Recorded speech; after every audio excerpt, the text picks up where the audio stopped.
Hi everyone. Another week and another focus of an area on our 4-story brownstone project in Midtown Carmel that we've been working our way through.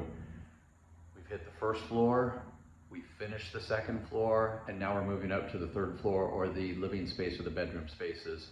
We're not going to spend a ton of time on this, but we're going to hit a couple of areas.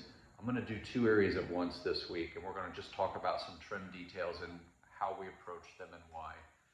Not necessarily do-it-yourself projects, although they could be, but just showing how you can focus on a little bit of detail as it relates to trim to set off an area and not spend a lot of money incorporating wainscoting or other things. So, and also we talk a little bit about dealing with difficult areas of trim and why we approach something a certain way when that trim work is being done. And let's be honest, I'm gonna be perfectly honest with you. I can't do it. I can't build it, but I have amazing people that do. And so Ben, my resident expert, is going to talk you through what he did and why. And I hope you find it enjoyable and maybe get a little bit of learning out of it.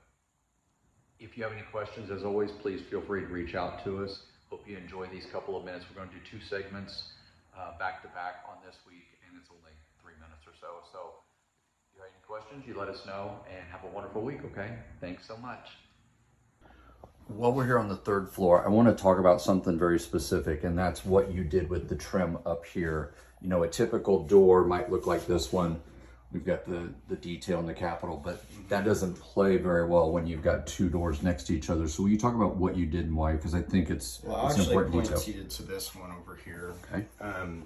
We had a situation where we have two doors coming into this 45, and you want to do your best to try to make it look like it's all supposed to be that way, and it was always that way.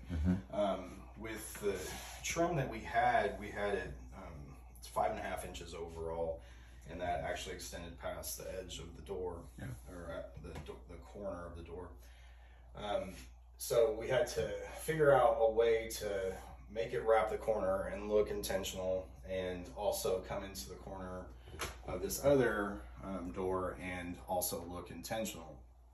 So doing that is always a lot of figuring up in the beginning to. So your ultimate decision was to say, hey, we can't do these independently, so let's pull them together and let's make everything look very intentional. As though that's how it was done from the beginning. Exactly. Okay. Thank you.